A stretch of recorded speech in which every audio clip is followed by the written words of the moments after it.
소원을 들으시고 주의 이름을 경외하는 자가 얻을 모든 축복을 주시옵나이다. 아멘.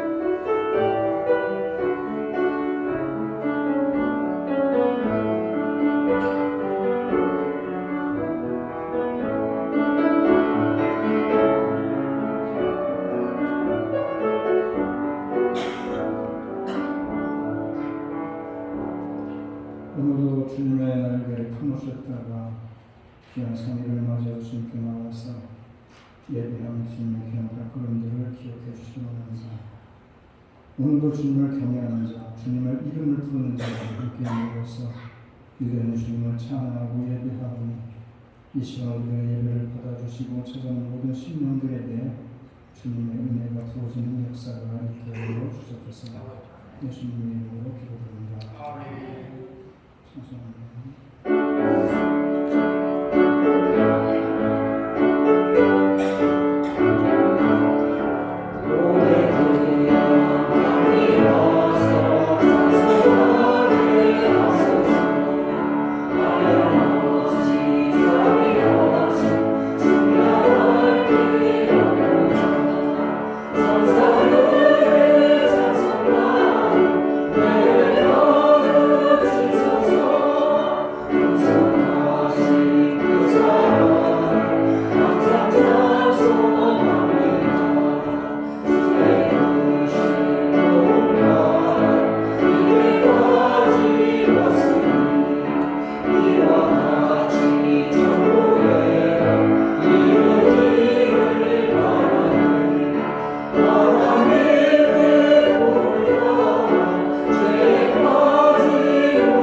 거룩한 공의와 선거라서 고통하는 것과 죄를 사하여 주시는 것과 공의하시 사는 것과 영원히 사는 것을 사랑하라.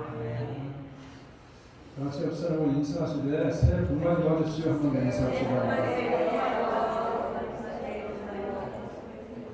오늘이 설날입니다. 그죠? 새해 복 많이 받으라는 인사는 신정 때부터 설날까지 하는 거예요.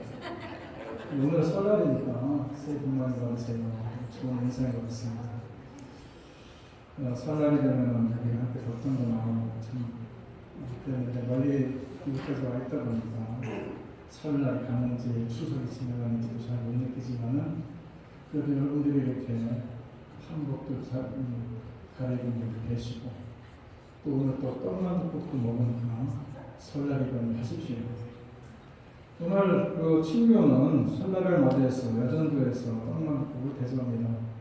어제 많은 분들이 나와서 만두를 빚었다고 해요. 넉넉하게 빚었는데 식사를 안 하시고 가실 분들은 박스에 있는 거 가지고 가시고 식사를 같이 하면서 친교하시고 그러시면 될 것 같습니다. 하여튼 어제 나와주셔서 수고하신 분들께 감사를 드립니다.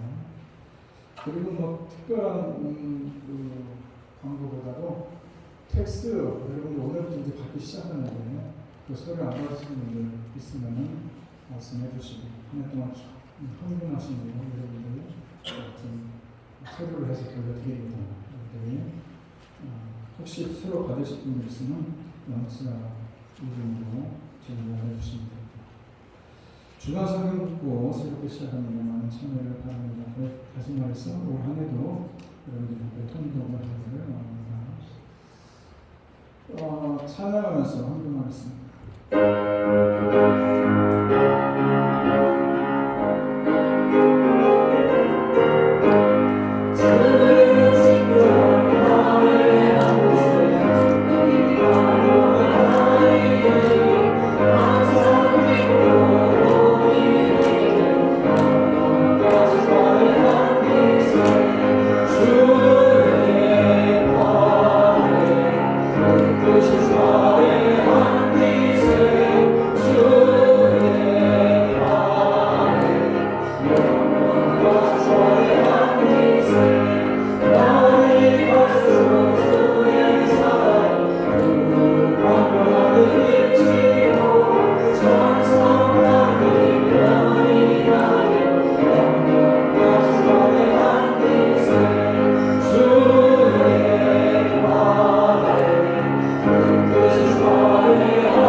하나님 민족 후의 명절인 설날입니다.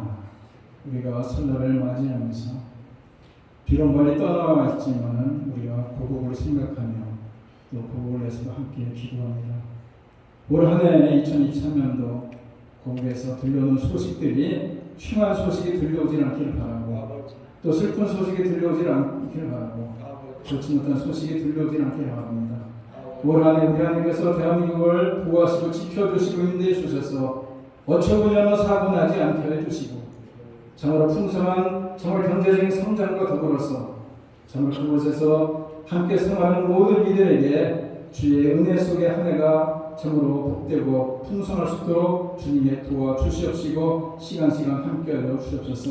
유전자들이 주님의 말씀 안에 정말로 새로운 정치를 편안하게 하시고 그로 인해서 백성들이 참으로 원성이 아니라 참으로 백성들이 참으로 기쁨이 넘쳐나는 한 해가 되게 하시옵시고 주 앞에 감사가 넘쳐나는 기업복된 한 해가 되게 하여 주옵소서.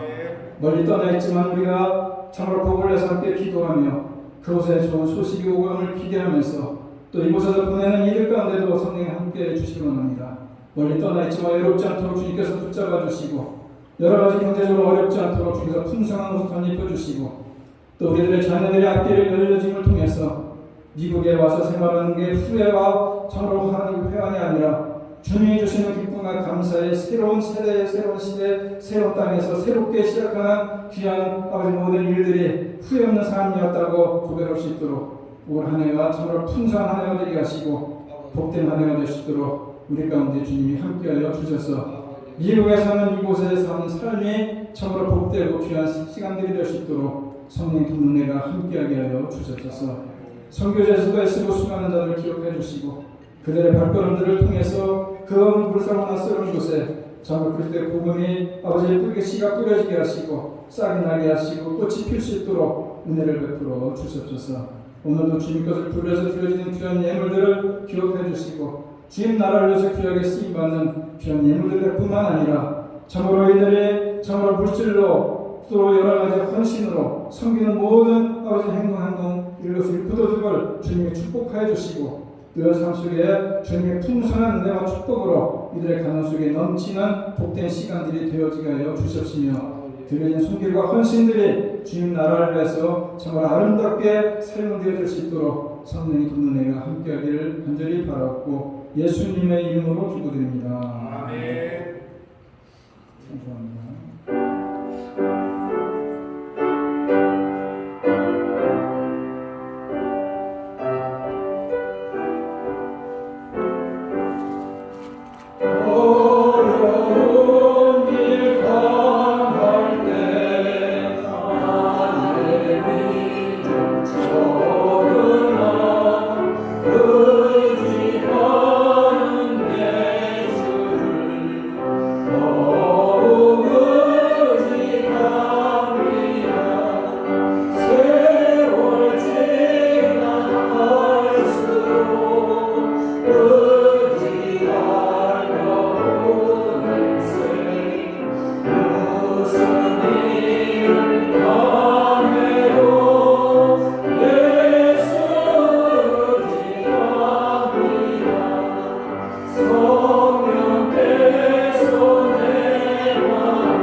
하자님 기도해 주시겠습니다.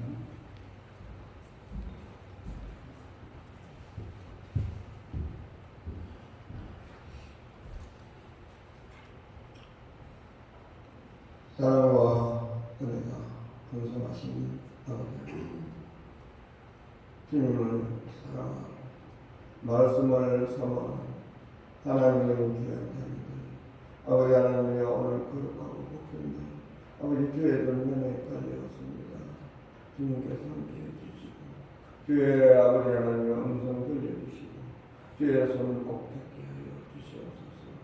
아버지 하나님 오늘은 특별히 아버지 하나님이여 다사다난했던 지난 한 해를 아버지 하나님이여 마감하는 구정 아버지 하나님의 구정이라고 합니다.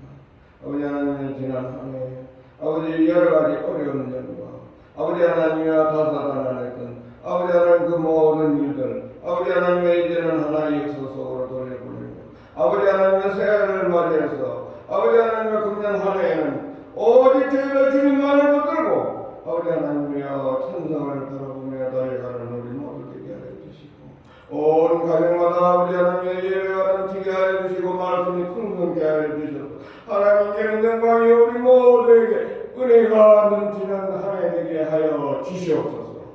아버지 하나님 저희들 두분 아버지 하나님 한국 땅 아버지 하나님 저희 은혜 가운데 금년 한 해에도 우리 하나님 붙들어 주시고 아버지 하나님 저희들이 떠나서 아버지 하나님 이 국에 와서 산다 할지라도 아버지 하나님 저희 조국 우리 하나님 축복 속에 주님 붙들어 주시옵소서. 아버지 하나님이여 이 우리가 살고 있는 이 나라 아버지 하나님의 미국 땅도 아버지 하나님이여 주님께서 세워주신 이 나라 아버지 하나님 오늘도 기억하여 주시고 아버지 하나님의 이 나라가 세계를 지배하는 나라였습니다.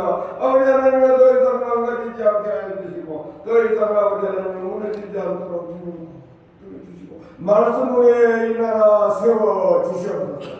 우리 하나님께 아버지 하나님의 영광되는 나라 되게 하여 주시고 저희들 살아가는데 아버지 하나님의 부족함이 없도록 주님 인도하여 주시옵소서. 아버지 하나님의 이 모양을 아버지 하나님을 사랑하여 주시고 오늘도 주님 함께하여 주셔서 아버지 하나님의 귀한 자들은 저희들 달려와서 주님께 영광을 돌려드리는 귀한 시간 우리 하나님 허락하여 주시니 고맙고 감사를 올려옵나이다. 아버지 하나님 오늘 이 시간도 아버지 하나님 지구촌 곳곳에서는 아버지 하나님 주의 말씀 들고 아버지 하나님 오늘도 외치는 아버지 귀한 성령하님들 우리 하나님 붙들어 주시고 주님 함께하여 주셔서 아버지 하나님 그들 가는 곳마다 복음이 전파되게 하여 주시고 있는 곳마다 아버지 하나님의 성령이 넘치게 하여 주시옵소서. 아버지 하나님이여 이곳에 우리 하나님 사랑하여 주셔서 예수 그리스도의 우리 하나님 사랑하는 사랑의 대단 하나님 세워주셨습니다. 이제 다시 복되게 하여 주시고 이제 내내 간구하는 기도 아버지 하나님 들어주시며 주님께 영광을 돌려드리는 영광된 교회로 축복하여 주시옵소서.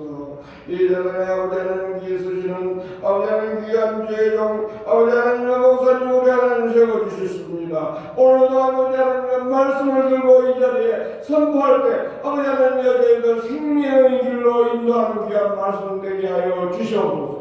주신 말씀 아버지 하나님의 저희들 한 주간에 살아가는데 영의 양식 되게 하여 주시고 육의 양식 되게 하여 주시고 주의 손을 붙들고 달려가는 우리 모두 되게 하여 주시옵소서. 아버지 하나님의 시간도 우리 하나님의 영광이요 우리 모두에게 은혜의 흡족한 담비가 내려질 줄로 믿사옵고 우리 주 예수님의 이름 받아 기도 올리옵나이다. 아멘.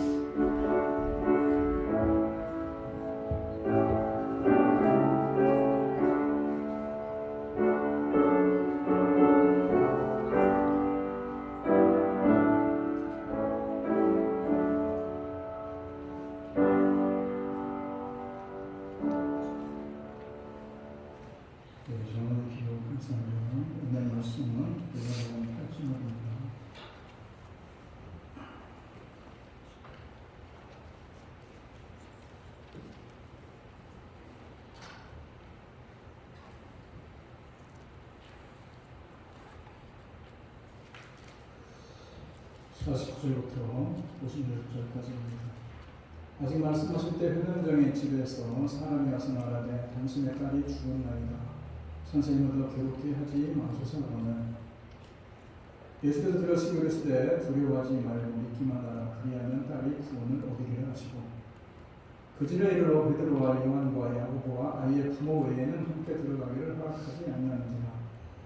모든 사람이 아이를 위하여 우리가 통곡할 때 예수께서 이르시되 울지 말라. 죽는 것이 아니라 잔다 하시니 그들이 그 죽은 것을 아는 거로 비웃더라. 예수께서 아이의 손을 잡고 불러 이르시되 아이야 일어나라 하시니 그 영이 돌아와 아이가 곧 일어나거늘 예수께서 먹을 것을 주라 명하시니 그 부모가 놀라는지라. 예수께서 경고하시니 이 일을 아내도 말하지 말라 하시니라. 아멘. 오늘 설날입니다. 이거 살면서 좀 오랫동안 잊고 살았지만 설날을 맞이해서 이 추억들이 생각이 나는데 참 그때는 힘들고 어려웠어도 설 명절은 기쁘고 즐거웠습니다. 명절이 즐거운 이유가 뭡니까? 만나기 때문 아닙니까? 지금이야 그럴 수 없지만 그때는 그동안 보지 못했던 가족을 만나고 그리운 형제, 친척, 친구들을 만나고 이웃 어른들을 만나고 그 만남이 잔치로 이어지고 함께 먹고 함께 웃고 함께 이야기꽃을 피우고 그래서 아름다운 추억이 되살아나고 장밋빛 미래로 흥겨워지고 설 명절에 잔치가 이루어집니다. 그리고 설 명절에는 고향을 갑니다. 저희는 처갓집이 서산이었는데 아산만을 지나서 살도천을 지나서 서해안 고속도로 뚫리기 전이니까 엄청나게 2차선 도로에 기다리면서 갑니다. 가서 뭐합니까? 부모에게 선물도 드리고 또 올 때는 부모들이 이것저것 있는 것만 다 쌓아서 주면 또 가지고 이렇게 오는 그 맛에 설날을 보내고 했습니다. 설날에 만나면 서로 덕담들을 주고받고 서로 부자되고 건강하고 행복하게 살기를 원하지 않습니까? 지금 서로 멀리 떨어져 있지만 그 마음은 여전하고 어찌됐건 그렇게 우리들의 연수에 비는 그 소원대로 모두 다 부자되고 모두 다 행복하고 모두 다 건강했으면 얼마나 좋겠습니까만 서도 우리가 또 한 해를 시작하면서 살다 보면은 그렇지 못한 한 해를 보내지 않습니까? 달력이 바뀌고 해가 바뀌었지만은 여전히 아픈 사람들은 아픈 것이고 경제적으로 어려운 사람은 여전히 어려운 것이고 자녀가 속썩이는 집은 여전히 속을 썩이는 것이고 한 해가 변함없이 새롭게 해만 바뀌고 나가는 것 같으지만은 그래도 우리가 만나서 덕담을 하지 않습니까? 그런 바람이 있고 그런 소원이 있지 않습니까? 그렇지만 그 가운데 우리가 기본적으로 알아야 될 것은 하나님의 은혜가 있어야 되는 것이고 하나님의 만남이 있어야 되는 것이고 하나님의 특별한 섭리가 있어야 된다 이런 얘기입니다. 우리가 살아가면서 한 해 동안 우리들의 말대로 우리들의 바람대로 그렇게 됐으면 얼마나 좋겠습니까? 나는 그렇게 되면 부자 안 될 사람 없고 그렇게 안 되면 행복하지 않을 사람 하나도 없고 건강하지 않을 사람 하나도 없겠지만은 우리가 사는 그런 사회가 아니라는 것입니다. 스콧 팩이라는 사람이 있습니다. 그 사람은 미국 정신과 의사인데 기독교 신앙에 바탕을 둔 그런 그 인간 심리와 기독교 신앙에 기반을 두고 치료를 하는 사람인데 그 사람이 가야 할 길이라는 책을 아직도 가야 할 길이라는 책을 써서 유명한 책인데 인생이라는 것이 들여다보고 후회하면서 가지 않는 길이 아니라 절망의 벼랑 끝에 섰다 할지라도 아직도 가야 할 길이 있다는 것을 기억하면서 가야 된다고 그래서 아직도 가야 될 길이라고 그런 책을 썼는데 그 내용에 보게 되면 그런 얘기가 나옵니다. 삶이라는 것은 고난과 역경에 바다를 건너가는 것 같은 고해다.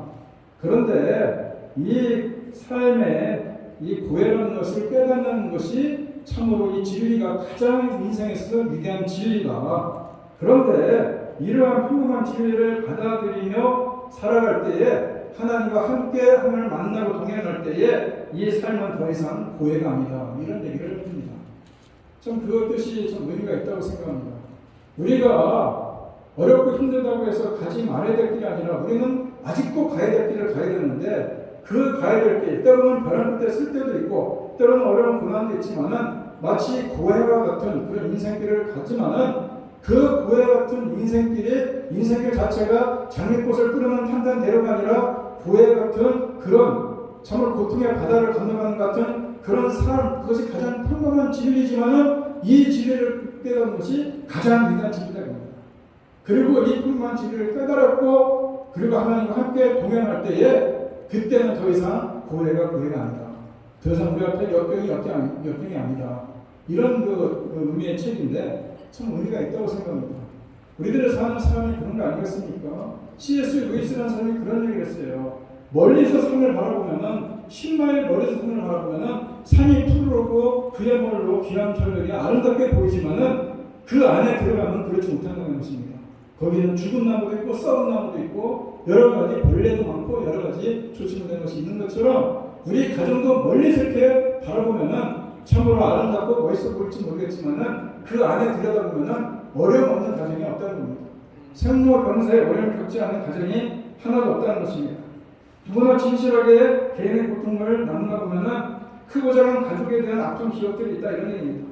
때로는 경제적인 어려움도 있고 말 못하는 개인적인 상처도 있는 것이고 가족의 장애도 있고 있는 것이고 단절된 친족 간의 불편한 관계도 있는 것이고 한 집에 살지만은 남남처럼 사는 집도 한두 집이 아니다 이런 얘기입니다. 사실에 공부하는 보는 가정처럼 충분히 행복한 가정, 충분히 정상적인 가정, 충분히 건강한 가정은 없다는 것입니다. 생로병사의 가정에서 잘 걷지 못한 인생살이 속에서 가정 때문에 가슴 아파하지 않은 가정은 없다는 겁니다. 사철에 봄바람 부는 꿈 같은 소망인 가정은 없고 태풍 부는 여름이 있고 낙엽지는 가을이 있고 칼바람 부는 겨울 같은 그런 가정이 우리들 가운데 1년 동안 있을 수 있다는 것입니다. 그럴 때 우리는 어떻게 살아야 되느냐? 늘 좋은 날만 있는 것이 아니라 늘 우리가 생각하는 대로 우리가 사철에 봄바람 부는 그런 꿈 같은 날이 아니라 우리 앞에 더 어렵고 힘든 일이 우리를 기다리고 있고 그런 날들이 우리 앞에 있을 이 한 해를 바라보면서 우리가 어떻게 생각을 해야 되느냐? 우리 앞에 역경이 닥치다면 어떻게 그 역경을 헤쳐나가야 되느냐? 한 번쯤 생각해 보면서 한 해를 시작하는 것도 괜찮다 생각이 들어서 오늘 이 말씀을 한번 준비를 해봤습니다. 여러분들이 가정이 어떻게 역경을 극복하고 일어날 수 있겠느냐? 우리는 역경을 만날 때 예수님을 만나야 된다 이런 얘기가 오늘 본문의 가장 중요한 얘기입니다. 홀로 풀 수 없는 역경을 만나면 누구를 만나느냐가 중요한 것인데 자신이 풀 수 없는 그 문제를 풀어줄 누군가를 만나면은 역경은 순식간에 형통으로 바뀌어버릴 수 있다는 겁니다. 오늘 본문에 나오는 회단장의 12살 난 딸이 병에 걸려 죽는 위기에 처해 있고 그때 그는 어떻게 하느냐? 예수님을 찾아간 겁니다. 평상시 형통할 때는 물론 예수님과 아무 상관이 없던 가정이지만은 가정의 불행이 아니었던 결코 예수님을 찾아갈 사람이 아니지만은 사랑하는 딸 12살 먹은 딸이 병들었기 때문에 자신의 생명처럼 부진한 딸이 역경을 만났기 때문에 가정에 자신의 힘으로는 도저히 어쩔 수 없는 역경에 찾아왔기 때문에 예수님을 찾아간 거 아니겠습니까? 예수님이 그를 찾아간 것이 아니라 그 문제 때문에 예수님을 찾아간 경우 아닙니까? 쉬운 일은 아니라는 것입니다. 모두가 다 자기가 원하는 것처럼 살아가는 세상 속에서 당시 예수님보다 신분이 높고 많이 배우고 시사적인 종교적인 우월한 위치에 있는 사람이 이 목수의 아들인 그 갈릴리에 사는 이 청년에게 찾아간다는 것은 쉬운 일은 아닙니다. 어떻게 보면 하나의 넘어야 될 장벽이 있었는데 어떻게 보면 그것은 교만한 그 모습을 뛰어넘는 거 아니겠습니까? 많은 사람들이 보는 앞에서 과거의 목소리였던 나사렛 출신 한 젊은이 앞에 엎드리고 있는 겁니다. 오직 예수님밖에 없다는 사실을 인정하면서 특별할 분을 예수님밖에 없다는 것을 기억하면서 엎드리는 거 아닙니까? 남자들이 엎드린다는 것, 꿇는다는 것은 그 사람에게 굴복한다는 의미가 있는데 지금 예수님께 무릎을 꿇는 사람 누굽니까? 회당장입니다. 예수님께서 회당장에서 바리새인과 서기관들이 가장 지탄을 했던 사람들이 있는 데가 회당장이었고 거꾸로 가장 예수님을 모멸감을 주고 가장 예수님을 비난했던 사람들이 서기관과 바리새인들인데 그 사람들이 모여있는 곳이 바로 회당인데 그 회당의 회당장입니다. 어떻게 보면 참 엄청난 일이기도 하지만은 누가 봐도 이거는 참으로 이루어질 수 없는 일이지만은 그가 예수님을 찾아온 것은 그 이유가 있습니다. 예수님만이 해결할 수 있다는 것을 알았기 때문에 찾아온 거 아니겠습니까? 야이로가 예수님 발 앞에 엎드리는 것으로부터 기도의 응답이 시작된 것이고 야이로가 예수님 발 앞에 엎드리면서 예수님의 딸 야이로의 딸이 소생하는 기적이 바로 시작되는 것 출발점 아니겠습니까? 예수님 앞에 와서 엎드리는 것 자체가 오늘 우리들에게 필요한 것도 마찬가지입니다.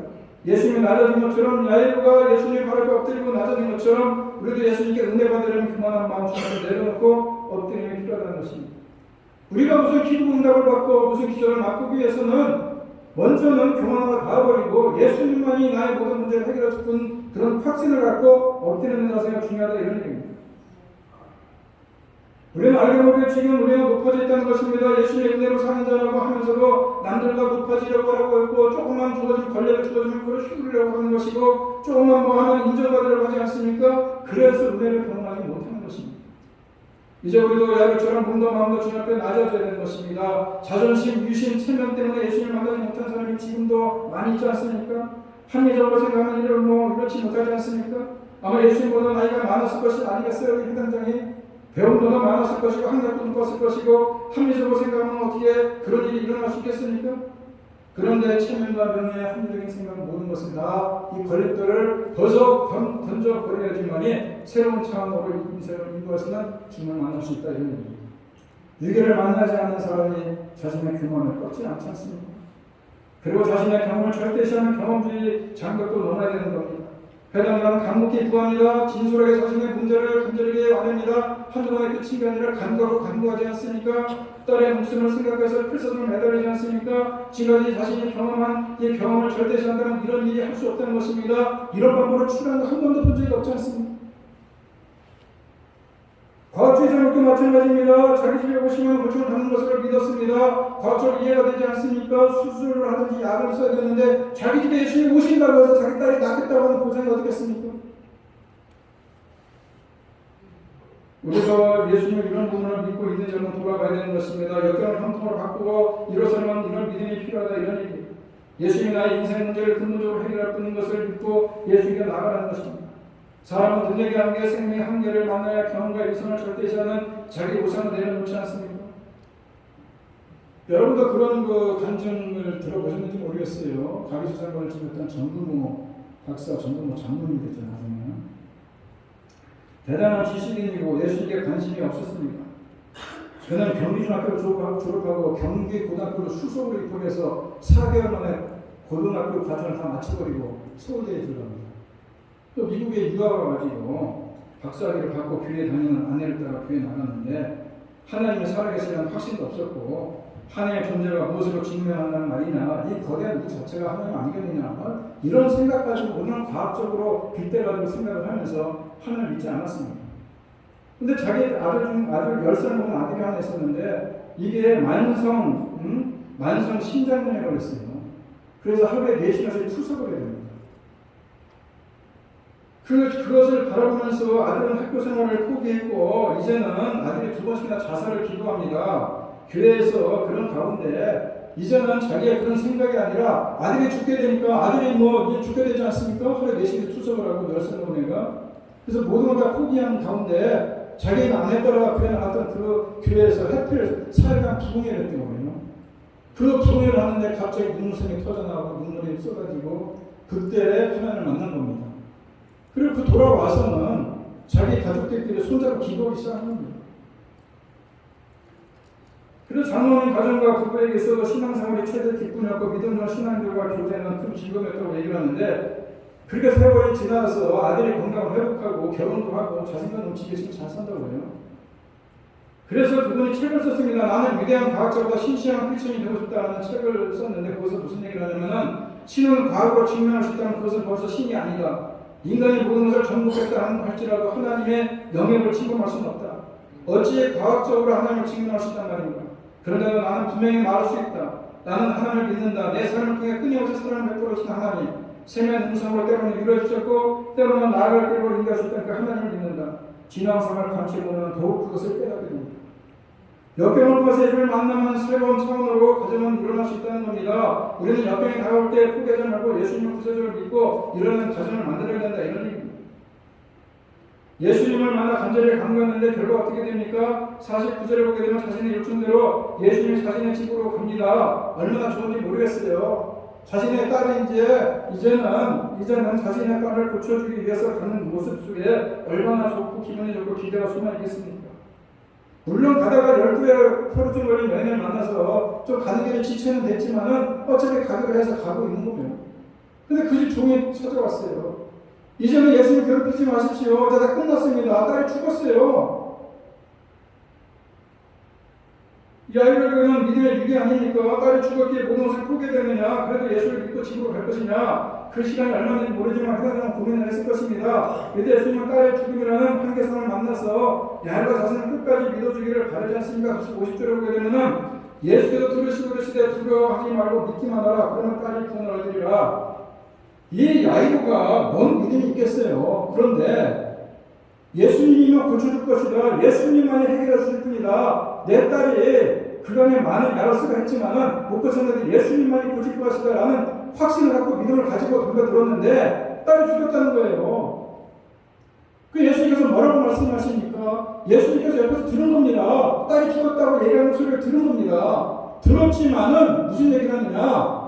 그 말 무시해라 이겁니다. 예수님께서 무시하고 그렇지 하지 말고 내 말만 믿고 따라라. 그러면 네 딸이 구원을 얻을 것이다. 이 얘기예요. 저는 이 본문을 묵상하면서 가장 중요한 대목이 이 대목이었습니다. 공동 성경 번역에서는 이렇게 얘기해놨습니다. 예수께서 이 말을 들으 채무 아니하시고 예수께서 이 말을 들은 채무 하지 아니하시고 딸이 죽었다고 이제 예수님 괴롭게 마시고 하고 종이 얘기하는 그 말을 들은 채무 하지 아니하시고 그냥 믿기만 하라는 거예요. 우리도 살아가면서 어떤 어려움이 있고 어떤 힘든 일이 있고 어떤 고난을 겪을 때도 들은 채무 하지 말고 누가 당신은 끝났어, 당신은 사고 망했어, 당신 지방골이 멍이어, 당신 지방 끝이 났어 이런 여러 가지가 들리더라도 들린 채무하지 말고 들은 채무하지 말고 뭐라 해야 될까 믿기만 하는 거예요.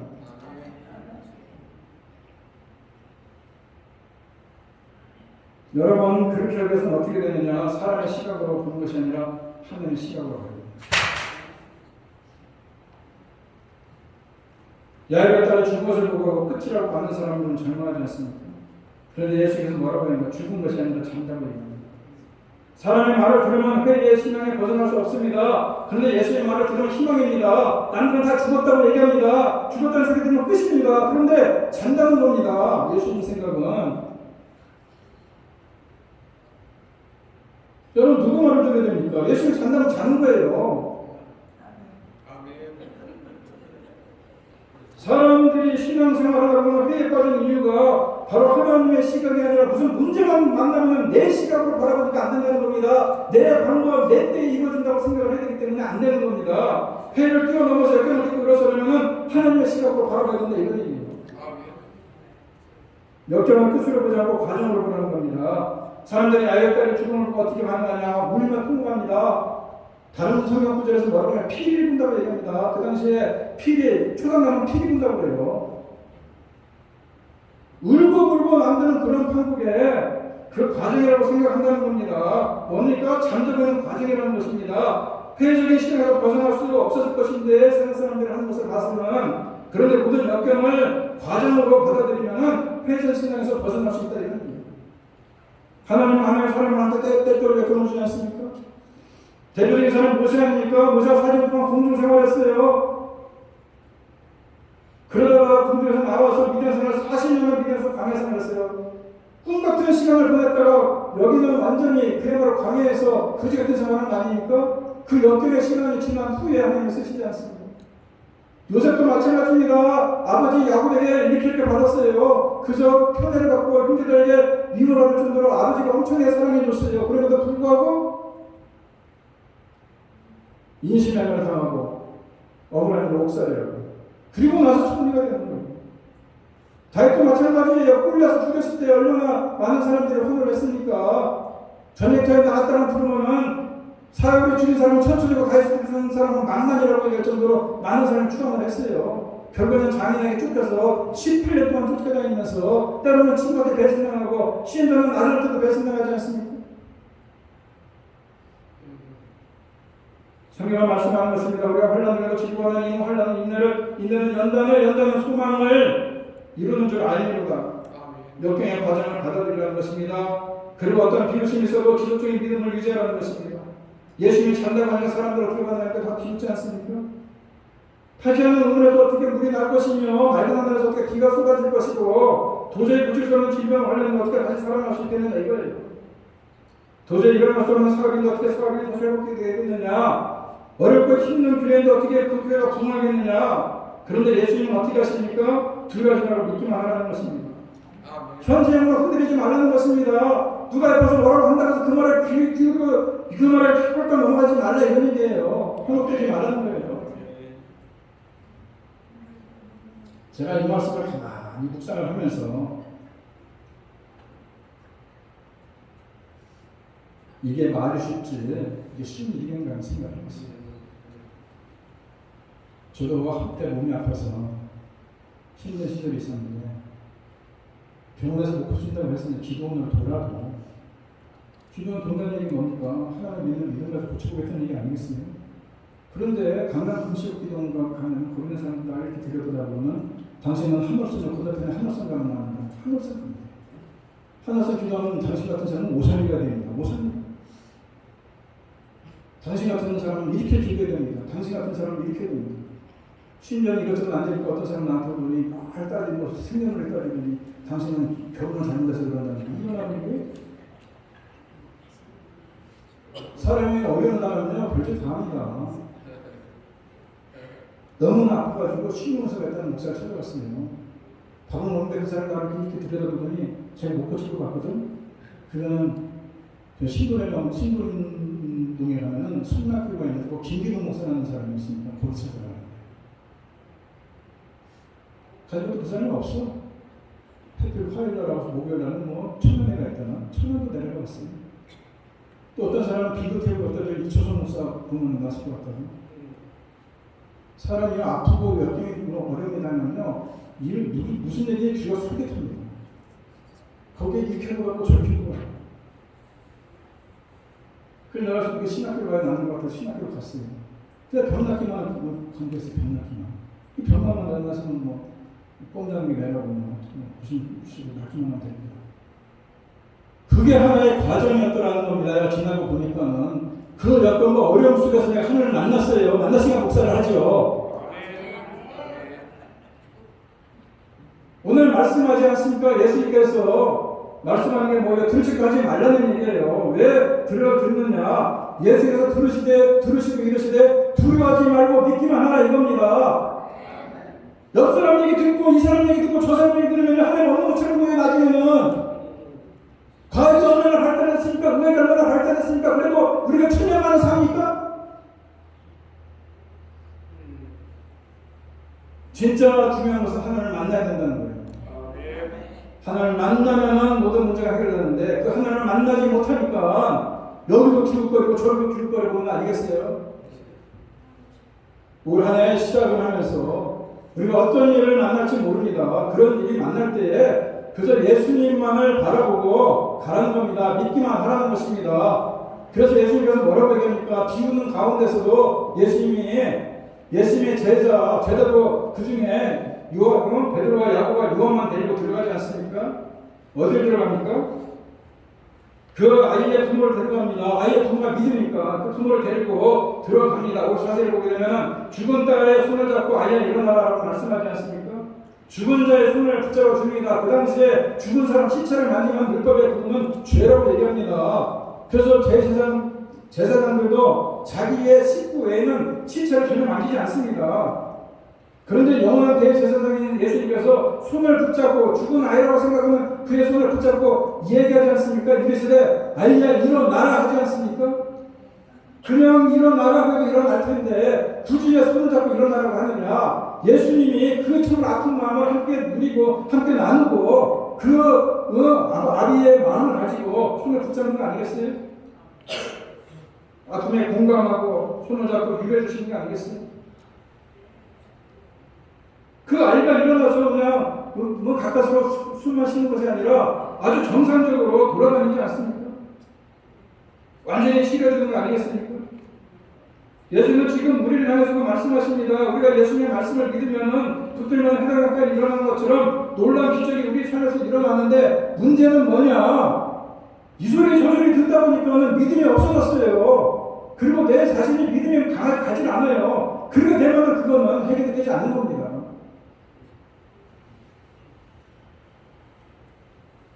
하나님께서는 이미 우리가 함께 하시고 우리를 도와줄 준비를 하고 계시지 않습니까? 우리가 믿음으로 반응하기만 하면 하나님은 우리를 도와주시고 하나님의 오른손을 우리를 붙잡아 주지 않겠습니까?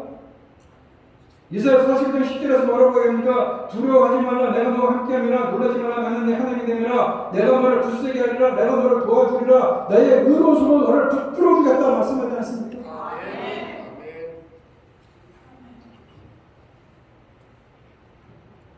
결국 손해라 일어나 걷게 되고 사람들은 크게 놀라고 놀라지 않습니까? 조금 전까지만 해도 울리며 소리 지르며 피리 부르며 젊은 사람들인데 예수님을 보며 비웃은 사람들인데 그들이 이 상황을 보고 어떻게 됩니까? 놀랐다는 얘기는 성경에 기록되지는 않았지만 삶의 변화가 일어나지 않았겠습니까? 우리들의 가정도 참 중요합니다. 우리의 믿음의 가정들 아닙니까? 그런데 평범한 진리가 뭡니까? 우리가 또 역경이 있다는 것입니다. 믿음을 가지고 사는 우리에게도 예 없이 생과 변성은 찾아온다는 것입니다. 부자이건 가난한 자들이건 많이 배웠던 권력이 있는 상관없이 한 가정도 예 없이 생과 변성은 찾아오는 겁니다. 가정은 따스하고 그리운 곳이기도 하지만 동시에 아픔과 갈등의 짊어지기도 하지 않습니까? 어느 날 예 없이 우리의 소망과는 상관없이 역경이 찾아오지 않습니까? 그럴 때 우리는 그 모든 역경을 이기고 하나님의 살아계심을 간직하는 그런 간직거리를 만드는 그런 가정들이 되지 않겠느냐 이런 얘기예요. 예수를 믿으면서 참 좋은 소리를 들어야 됩니다.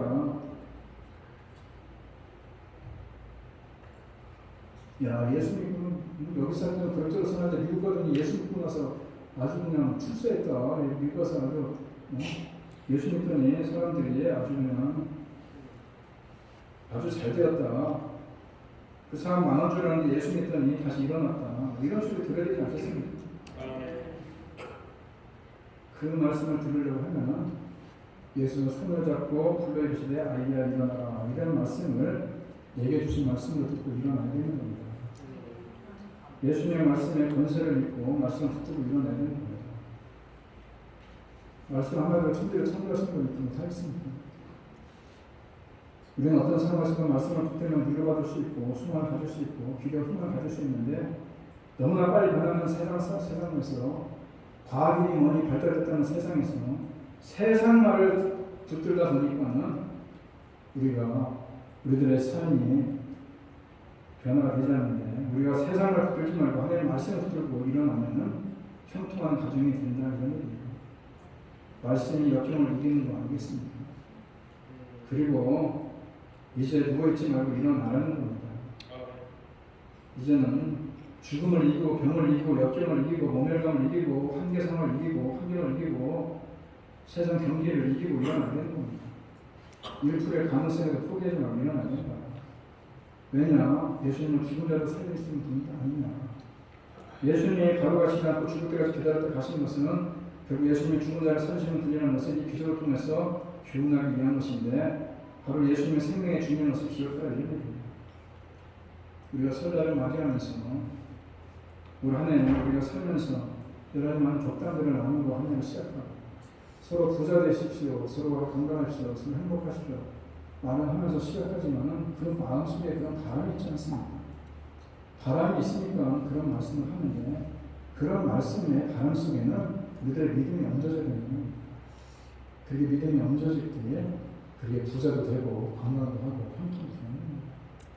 그런 믿음 없이 우리하고 덕담으로 그칠 것이 아니라 우리가 올 한 해도 우리가 살면서 뜻하지 않은 역경들이 다가올 수 있지만은 그럴 때 아예 손을 잡고 이르시되 아예 일어나라는 말씀이 지금 내게 들려주시는 하나님의 말씀인 것을 믿고 순간순간마다 역경을 만날 때마다 예수를 먼저 만나야 되는 것이고 그럴 때에 역경이 끝이 아니라 과정이 될 수 있는 것이고 그리고 마침내는 그 모든 역경을 믿음으로 극복하고 승리할 수 있다는 사실을 우리가 반드시 기억하면서 오늘 우리가 한 해를 시작하는 이 설날 아침에 올 한 해 우리가 덕담도 좋지만은 덕담 안에 우리가 믿음이 얹어지고 그리고 주님의 음성이 우리들한테 들려주길 바라면서 이런 한 해를 시작할 때 순간순간마다 하나님의 도우심의 손길을 경험할 것이고 주님의 붙들어주심을 우리가 경험할 것이고 주님의 함께 하시는 경험할 수 있을 것이다 라는 생각을 여러분들의 마음을 새기면서 한 해를 시작하는 복된 시간들이 되기를 바랍니다. 다 같이 일어서 함께 찬양을 합니다. 해는 바뀌었지만 말씀드린 대로 달력은 바뀌었지만 여전히 아픈 자들은 아프고 여전히 경제적으로 어려운 자들은 어렵고 여전히 가정에 문제 있는 자들은 문제가 있지만은 우리가 그 어려움과 그 힘든 가운데서도 우리 주님이 우리들의 손을 붙잡고 가신다는 사실을 기억하면서 그 주님의 손을 놓지 않고 올 한 해도 그 손이가 꼭 붙잡고 갈 때에 모든 고난이, 모든 역병이, 모든 슬픔이 다 뒤편으로 떠나가는 것이고 오직 주님이 주시는 감사와 기쁨 넘쳐난다는 사실을 기억하면서 아무리 견디기 힘든 순간이라도 주님의 우리들을 위해서 일하고 있다는 믿음과 확신 속에 우리를 붙잡고 계시고 우리와 손을 놓지 않고 있다는 사실을 기억하면서 그 주님의 손을 붙잡고 일어서서 올 한 해도 그 주님과 함께하는 기억된 한 해가 되기를 바라는 마음으로 우리 함께 찬양 일어납니다.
하나님 설날입니다.